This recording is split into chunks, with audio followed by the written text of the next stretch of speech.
warahmatullahi wabarakatuh. Kembali lagi di channel Aisyah Yusuf Official. Kisah horor yang akan saya ceritakan kali ini berjudul Misteri Hotel Ubud di Bali. Tapi sebelum itu jangan lupa untuk tekan tombol subscribe, like, dan notifikasinya agar tidak ketinggalan video terbaru dari channel ini. Dan tanpa berlama-lama, seperti apa cerita horor Misteri Hotel Ubud di Bali? Kita langsung saja ke ceritanya. Malam kedua kita menginap ya di Ubud ya. Aku udah dapat hotel bagus nih. Ada private poolnya juga. Asik deh kayaknya. Begitu istriku bilang beberapa hari sebelum kami berangkat. Aku yang gak mau ribet lebih senang untuk menyerahkan semuanya ke istriku. Entah itu hotel, tempat menginap, tempat-tempat yang akan dikunjungi, semuanya dia yang mengatur. Jadi ketika dia bilang begitu tentang hotel, ya aku iyakan saja. Dan ya memang, sekilas melihat foto-foto hotel di Ubud itu, aku melihatnya sangat bagus. Jadi lebih seperti villa daripada hotel. Villa-villa yang berada di dalam satu lingkungan besar dengan nuansa tipikal daerah Ubud yang dikelilingi persawahan dan perpohonan hutan kecil. Sungguh tempat yang sangat asri dan terlihat menenangkan. Ya sudah, papi sih ikut aja. Tempatnya juga kelihatannya enak, jawabku menyetujui. Rencananya 2 malam kami akan menghabiskan waktu di Ubud. Selebihnya kita akan mengeksplor pantai. Singkat cerita, hari yang kami tunggu-tunggu datang juga. Hari di mana kami berangkat ke Bali. Seperti yang sudah direncanakan, hari pertama kami menginap di Denpasar. Tinggal di salah satu hotel kawasan Kuta. Gak ada yang perlu diceritakan di hari pertama ini. Semuanya berjalan normal. Sangat menyenangkan. Hari kedua barulah menuju Ubud. Sengaja memilih Ubud karena kami memang menginginkan suasana alam persawahan untuk healing yang menenangkan. Tapi baru pada sore harinya, kami berangkat menuju hotel di Ubud tempat kami menginap. Perjalanan kira-kira 1 jam lebih. Harus kami tempuh dari Denpasar menuju lokasi hotel. Namun sepanjang perjalanan, lagi-lagi kami disuguhi pemandangan yang gak membosankan. Makin dekat ke Ubud, makin banyak gelaran persawahan, jadi pemandangan indah. Gak terasa, menjelang jam 6 sore, telah melalui jalan yang berliku.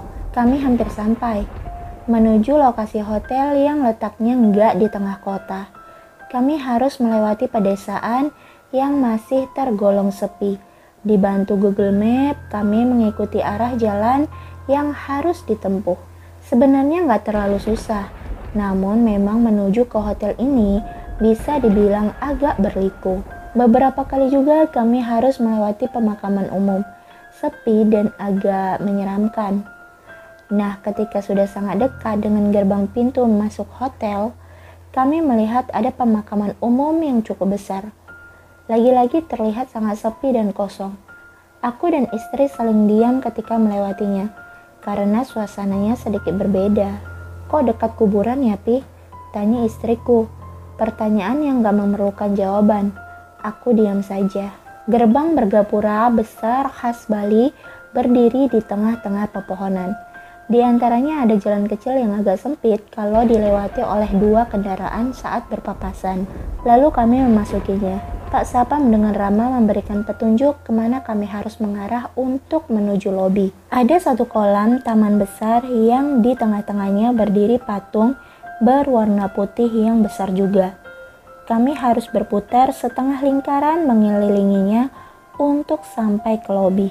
Untuk melihatnya pertama kali, dari halaman depannya, hotel ini kelihatan cukup besar. Ruangan lobinya berbentuk rumah panggung dengan suasana yang nyaman. Ada yang menarik perhatian. Lobi besar ini ternyata hanya ada 1 orang yang terlihat, yaitu wanita cantik yang duduk di balik meja penerima tamu. Dengan ramah dia menyapa kami. Selanjutnya istriku yang melakukan proses check-in, sementara aku melihat-lihat sekitar. Seperti yang sudah aku bilang tadi, bangunan lobi yang besar ini berbentuk seperti rumah panggung. Jadi ada 1 balkon di sisi kanan, dari situ bisa melihat sekitar. Aku berdiri di balkon itu. Dari balkon itu aku melihat pemandangan yang cukup asri, tapi karena sudah menjelang malam, jadinya nggak seterang siang. Tapi walaupun begitu, aku masih bisa melihat rindangnya pepohonan hutan kecil yang jaraknya hanya belasan meter dari tempatku berdiri. Pemandangan yang indah. Nah, dari tempat ini aku melihat ada jalan kecil yang terlihat hanya untuk pejalan kaki atau sepeda. Jalan kecil ini menuju ke suatu tempat. Aku nggak bisa melihat dengan jelas menuju kemana. Tebakanku itu adalah sebuah ruangan yang entah ruangan apa. Sore Pak, tiba-tiba ada sapaan. Ada yang sedang duduk di kursi yang letaknya berada persis di ujung jalan kecil tadi.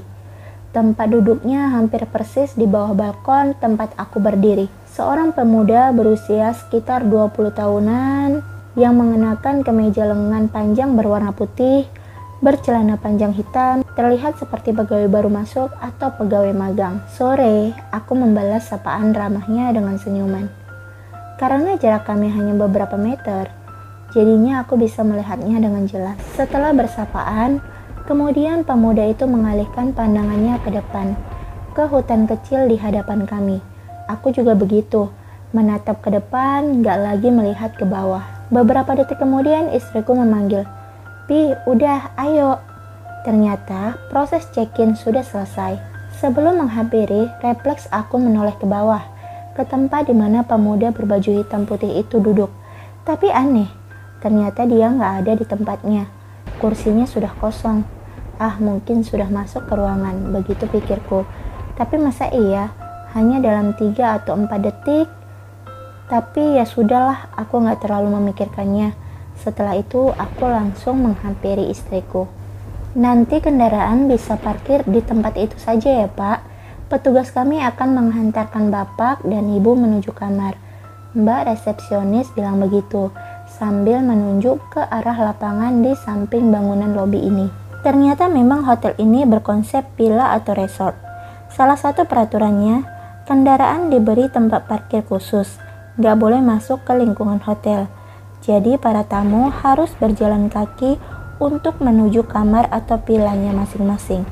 Sebenarnya gak masalah, karena kami melihat lingkungan hotel ini sangat asri dan bersih. Banyak pepohonan rindang, jadinya untuk berjalan kaki gak akan memberatkan. Dan karena kamar yang kami dapat letaknya nyaris di ujung, jadinya sepanjang jalan bisa menikmati pemandangan. Benar, hotel ini sangat luas. Jumlah kamar dan villanya cukup banyak, mungkin sekitar 50-an. Ada yang bentuknya kamar berderet, ada pula yang bentuknya rumah yang berjarak satu sama lain berjauhan. Sepanjang jalan kami menemukan banyak taman kecil dan indah, lengkap dengan kursi dan meja di tengahnya. Oh iya, ada 3 kolam renang ukuran sedang yang kami temui. Kolam ini bisa digunakan oleh seluruh tamu. Begitulah kata Mas yang mengantarkan kami. Walaupun hari sudah agak gelap, tapi kami masih bisa melihat semuanya dengan jelas. Secara keseluruhan, lingkungan hotel ini indah dan sangat menenangkan. Tempat yang sangat pas bagi kita untuk healing. Itu Mas kamarnya. Setelah kira-kira 5 menit kami berjalan, akhirnya Mas pegawai hotel yang mengantarkan kami bilang begitu. Deretan kamar berjumlah 5 bangunan yang menempel sudah kelihatan dari tempat kami berdiri. Dan lagi-lagi, kami melihat ada taman dan kali ini letaknya agak jauh dari posisi kamar yang nantinya akan kami tempati. Taman ini gak terlalu luas, tapi ada beberapa kursi besi lengkap dengan meja kecil. Ada beberapa pohon rindang juga berada di dalamnya. Nah, di taman yang kelihatan nyaman ini, aku melihat ada seorang bapak sedang duduk santai sambil memperhatikan anak perempuannya yang sedang bermain. Kami sempat berpandangan dan saling melempar senyum. Sepertinya bapak dan anak itu tamu di sini juga. Aku berpikir begitu. Hanya berjarak belasan meter dari taman tadi, akhirnya kami sampai. "Ini kamarnya," ucap Mas hotel sambil membukakan pintu. Kemudian kami masuk. "Wah, kamarnya besar," ucap istriku pelan. Memang benar, menurutku juga begitu. Kamar ini besar. Setelah melewati pintu, di sebelah kiri adalah letak toilet berada. Toiletnya besar, dengan bathtub besar juga di dalamnya. Selain itu, isi kamar nggak berbeda jauh dengan kamar hotel lainnya. Ada tempat tidur, meja kursi, dan TV. Oh iya, Tempat tidurnya agak berbeda. Tempat tidur besar desain kuno berbahan kayu, dilengkapi dengan kelambu tipis yang mengelilinginya. Dan tentu saja ada kolam renang kecil di bagian belakang hotel. Kolam renang ini berhadapan langsung dengan persawahan, tanpa pagar pembatas. Tapi karena kami sampai di situ hari sudah gelap, jadinya pemandangan di belakang gak begitu kelihatan keindahannya. Terima kasih ya mas, ucapku berterima kasih ke pegawai hotel yang mengantarkan kami tadi ketika dia berpamitan. Setelah itu kami mulai membereskan barang bawaan. Oh iya, rencananya kami akan menginap di hotel ini selama 2 hari. Tas hitam yang satu lagi kemana ya? Kok nggak ada? Dan iya, ternyata ada salah satu tas kami yang nggak ada. Aku pikir mungkin tertinggal di mobil atau di lobi hotel. Coba aku telepon ke lobi ya, siapa tahu ketinggalan di sana. Aku bilang begitu seraya meraih gagang telepon untuk menghubungi lobi hotel. Setelah itu aku terlibat percakapan dengan staf resepsionis di ujung telepon, menanyakan keberadaan tas kami. Tapi ketika masih dalam perbincangan, tiba-tiba pintu kamar ada yang mengetuk dari luar. Mbak, ada yang mengetuk pintu, boleh nanti saya telepon lagi? Aku bilang begitu, kemudian menutup percakapan telepon. Aku yang harus membuka pintu karena istriku sedang berada di toilet. Pak, ini tasnya ketinggalan di lobi tadi. Aku kenal dia, pemuda yang sedang berdiri di balik pintu ketika aku membukanya. Pemuda berkemeja putih dengan lengan panjang, bercelana hitam. Benar, aku mengenalnya. Ini adalah pemuda yang aku lihat sedang duduk di bawah gedung lobi. Oh iya, makasih ya. Kok cepat? Baru saja saya telepon ke lobi. Jawabku. Iya pak, sama-sama. Kemudian pemuda ini langsung pamit pergi, balik badan sambil tersenyum, meninggalkan aku yang masih berdiri di pintu. Padahal masih penasaran, benar dia atau bukan yang aku lihat di lobi tadi. Tapi ya sudahlah. Lalu aku menutup pintunya. Selanjutnya malam pun bergulir. Di belakang yang sudah aku bilang tadi, ada kolam renang kecil terbuka tanpa atap. Di sebelah kanannya ada gazebo kecil juga. Di gazebo inilah aku dan istri berbincang, menikmati malam dan pemandangan persawahan. Sempat membicarakan tentang keadaan hotel ini yang sangat sepi pengunjung, tapi kami berasumsi mungkin karena bukan hari libur dan juga bukan musim libur juga, makanya jadi sepi begitu. Perbincangan terus berlanjut sampai jam 11 lewat, nyaris hampir tengah malam. Nah, ketika sedang asik-asiknya berbincang, tiba-tiba kami mendengar ada suara percakapan dari kamar sebelah. Oh iya, kamar kami ini berada di tengah-tengah. Jadi di sebelah kanan kiri ada kamar lain. Hanya terpisahkan oleh dinding setinggi kira-kira 2 meteran lah. Kami jadi nggak bisa dengan mudah melihat ke kamar sebelah karena dinding ini. Kami saling berpandangan ketika mendengar suara 2 orang itu. Iya, ada 2 orang yang kami dengar, yaitu seorang bapak yang sedang berbincang dengan anak kecil perempuan. Kedengarannya seperti itu. Oh iya, kayaknya ini bapak sama anak yang tadi di taman itu nih. Aku berkata berbisik kepada istriku. Di taman mana? Istriku bertanya balik. Taman depan, pas kita baru datang tadi. Gak ada, aku gak lihat. Ah, masa segitu jelasnya kamu malah gak lihat? Gak tahu ah, aku gak terlalu perhatikan kali. Jadi istriku merasa kalau dia nggak melihat ada orang di taman sore tadi. Padahal aku jelas-jelas melihat ada seorang bapak sedang bersama anak perempuannya, yang aku yakin mereka saat ini sedang berada di sebelah kamar itu. Setelah sedikit perbincangan pelan itu, kami jadi diam. Perhatian teralihkan ke perbincangan bapak dan anak di kamar sebelah. Karena mereka berbincang gak terlalu keras, jadinya kami gak mendengar dengan jelas apa yang mereka perbincangkan. Aku penasaran. Aku bilang begitu kepada istriku. Lalu aku bangun dari duduk dengan maksud untuk mengintip ke sebelah. Istriku menarik tanganku, menahan aku agar mengurungkan niat.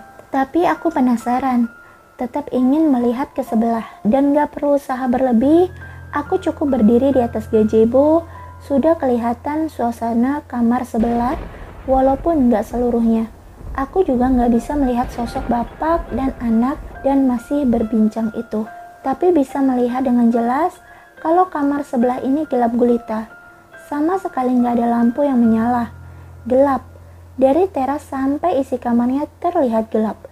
Sementara itu, perbincangan bapak dan anak perempuan masih saja terdengar. Sebelah gelap banget. Kok pada ngobrol gelap-gelapan ya? Aku bilang begitu kepada istriku ketika sudah kembali duduk di gazebo. Mungkin mereka memang suka gelap-gelapan. Biarin aja sih. Lagian ngapain juga papi ngintip-ngintip segala. Sungut istriku. Suka nggak suka, kami jadi terus mendengarkan perbincangan di sebelah, karena sangat menarik perhatian. Cukup lama kami mendengarkan yang awalnya nggak ada perasaan apa-apa, sampai ketika merasa ada yang aneh. Sebelumnya terselip tawa dan canda, tapi lama-kelamaan berubah menjadi tangisan lirih sang anak perempuan. Sementara si bapak seperti sedang berbicara dengan nada kesedihan. Aku dan istriku menyadari akan hal itu. Kami saling berpandangan, bertanya-tanya. Lama-kelamaan makin aneh. Anak perempuan itu bisa tiba-tiba berubah. Kadang tertawa ceria, lalu menangis terseduh-seduh. "Pi, aku merinding," istriku berbisik. Aku juga merasakan merinding, lalu memberi kode tanpa berbicara, mengajak istriku masuk ke dalam kamar. Nah, ada yang aneh dan agak menakutkan. Ketika kami sedang berjalan di pinggir kolam menuju pintu, tiba-tiba mendengar suara dari sebelah. "Mau kemana?" Begitu bilangnya. Dan aku yakin kalau itu adalah suara bapak yang ada di sebelah. Kagetlah kami setelah suara "mau kemana", berikutnya kedengaran suara cekikikan anak kecil. Dan kami yakin kalau itu adalah cekikikan anak kecil yang ada di sebelah juga. Merinding. Kami yang sempat berhenti langsung kembali melangkah cepat masuk kamar. Menutup pintu lalu duduk di atas tempat tidur. Istriku kelihatan cemas. Aku berusaha menenangkan dengan bilang kalau tadi hanya salah dengar. "Gak mungkin, orang jelas-jelas suaranya itu negur kita." "Udahlah Mi, yuk kita tidur aja yuk." Lagi-lagi aku berusaha menenangkan. Kira-kira sudah jam 1 malam, aku masih terjaga di atas tempat tidur. Sementara istriku sepertinya sudah nyenyak. Aku gak bisa memastikan, karena posisi tidur istriku memunggungi aku. Jujur, setelah kejadian di gazebo tadi, aku jadi agak was-was. Ada perasaan menyesal, kenapa berani-beraninya coba mengintip ke kamar sebelah. Jadi begini kan akhirnya. Setelah sudah berada di dalam kamar, beberapa kali aku masih mendengar suara tawa anak kecil itu dari kamar sebelah. Samar tapi masih terdengar. Itulah salah satu sebab aku masih belum bisa tidur. Lampu kamar sengaja gak aku biarkan gelap seluruhnya. Lampu di dekat pintu depan dan lampu kamar mandi aku biarkan menyala. Oh iya, kamar mandi dan kamar tidur dipisahkan oleh dinding yang sebagian besarnya terbuat dari kaca bening. Jadi, dari tempat tidur kami dapat melihat langsung ke dalam kamar mandi. Begitu juga sebaliknya. Tentang dinding kamar mandi, sebelumnya gak jadi masalah. Tapi ketika sudah tengah malam begini, dan ditambah kejadian aneh, aku jadi sedikit was-was. Menoleh sedikit saja ke kanan, aku sudah bisa melihat dalam kamar mandi yang besar ini. Masih jam 1 lewat sedikit ketika aku mendengar sesuatu. Ada suara obrolan lagi. Tapi kali ini suara obrolan itu bukan dari samping, melainkan dari depan kamar luar. Penasaran, aku kemudian bangun dari tempat tidur lalu berjalan ke pintu dengan langkah perlahan. Makin dekat pintu, makin jelas terdengar perbincangan itu. Sama seperti sebelumnya, perbincangan kali ini juga terjadi antara seorang bapak dengan anak perempuan. Aku terus melangkah mendekati pintu, sampai akhirnya langkahku berhenti ketika mendengar kalimat percakapan yang membuat bulu kuduku berdiri. "Kamu mau masuk?" Suara lelaki dewasa. "Mau, Pah," suara anak kecil perempuan. Mendengar percakapan itu terjadi persis di depan pintu, saat itu juga aku berhenti melangkah. Anehnya setelah itu percakapan juga berhenti. Suasana jadi hening, sangat hening. Kemudian aku berjalan lagi menuju tempat tidur. Belum ada suara-suara lagi, tetap sepi. Perasaanku masih gak karuan. Di atas tempat tidur lagi-lagi aku belum bisa memejamkan mata. 1 menit, 2 menit, 5 menit gak ada apa-apa. Tapi entah beberapa menit kemudian, aku menahan napas karena mendengar sesuatu. Ada suara tawa anak kecil itu. Kali ini bukan dari kamar sebelah, bukan juga dari luar, tapi dari dalam kamar. Tawa cekikikan yang jelas terdengar, karena sumber suara sepertinya memang sangat dekat dari lorong pintu. Ketika masih ketakutan mendengar suara tawa itu, tiba-tiba aku melihat sesuatu yang sungguh sangat menyeramkan. Belum secara langsung, tapi dari sudut mata aku melihat kalau ada orang berdiri di dalam kamar mandi. Berdiri menghadap ke kamar, menatap ke tempat tidur. Dari perawakannya, sosok itu adalah seorang lelaki, mengenakan jubah mandi, dan aku masih belum berani menatapnya langsung. Masih ketakutan akan kehadiran sosok lelaki di kamar mandi. Tiba-tiba dari lorong pintu muncul anak kecil perempuan yang berumur sekitar 5 atau 6 tahun. Dia berlari kecil di dalam kamar sambil tertawa riang. Nggak kedengaran langkah kaki, yang terdengar hanya suara tawanya saja. Aku ketakutan, bingung harus berbuat apa, sambil terus berharap istriku tetap lelap dalam tidurnya. Jangan sampai dia merasakan keadaan ini juga. Terasa sangat lama, anak kecil itu berlarian di dalam kamar. Yang mengerikan, dia sesekali berlari ke dekat aku, berlari di samping tempat tidur. Dengan wajah pucatnya, sesekali juga dia menatapku, tersenyum datar tanpa ekspresi. Sampai akhirnya anak kecil itu berhenti berlari. Dia berhenti di pojok kamar samping lemari TV. Dia diam di sudut itu, berdiri dalam remang kegelapan, menatap ke arahku. Dan entah apa yang ada di pikiran, tiba-tiba aku menoleh ke arah kamar mandi. Di dalam kamar mandi masih terlihat sosok bapak berjubah mandi itu.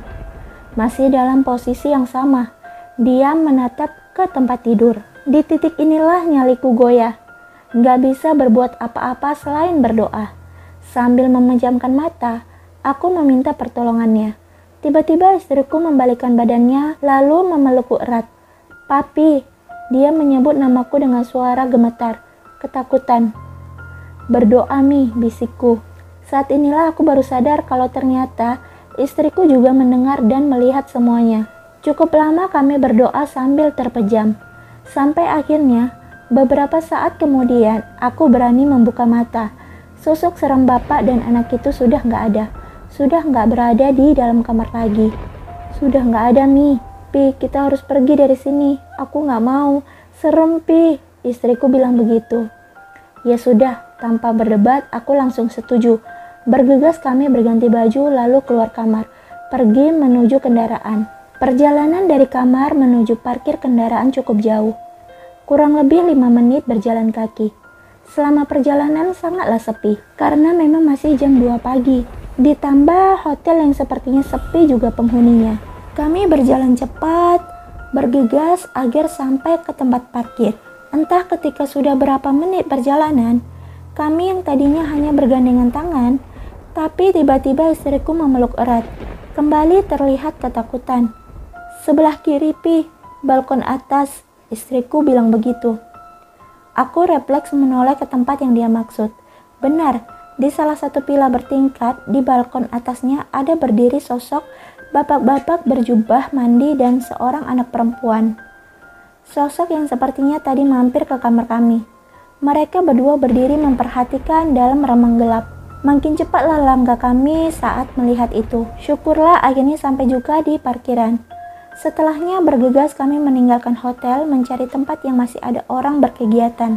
Paginya kami kembali ke hotel untuk mengambil barang-barang. Kami memutuskan untuk gak jadi menginap 2 malam, memilih pindah ke hotel yang lain. Singkat kata, setelah sarapan, kami langsung check out. Ada percakapan dengan resepsionis ketika kami menyerahkan kunci. "Pak, maaf, kemarin tasnya ketemu?" tanya Mbak resepsionis. "Oh, ketemu Mbak, kan diantar oleh pegawai hotel. Maaf saya belum kasih tahu ya." "Oh begitu ya Pak. Maaf Pak, Bapak ingat gak pegawai hotelnya siapa?" tanya resepsionisnya lagi. "Sepertinya pegawai magang, berseragam hitam putih," jawabku lagi. "Oh baik Pak." Mbak resepsionis ini kelihatan aneh, bicaranya gugup, gak tahu kenapa. Tapi kami ngambil pusing dengan itu, cuma ingin cepat pergi dari hotel yang menyeramkan ini. Setelah selesai, kami lalu kembali ke mobil dan langsung pergi. Tapi masih penasaran, aku merasa ada yang gak beres. Sebelum keluar, Di pos sapam aku berhenti, lalu turun dari mobil. Pak, kemarin di sini ada karyawan magang yang berseragam hitam putih. Sekarang orangnya di mana ya? Saya cuma mau berterima kasih karena sudah mengantarkan tas saya kemarin malam. Tanyaku kepada Pak Sapam. Wah, di sini sudah lama nggak ada pegawai magang, Pak. Nggak ada juga karyawan berseragam hitam putih. Mungkin Bapak salah lihat. Kalau ada, saya pasti tahu. Begitu jawaban dari Pak Sapam. Itulah kisah horor yang terjadi di Hotel Ubud, di mana tempat kami menginap.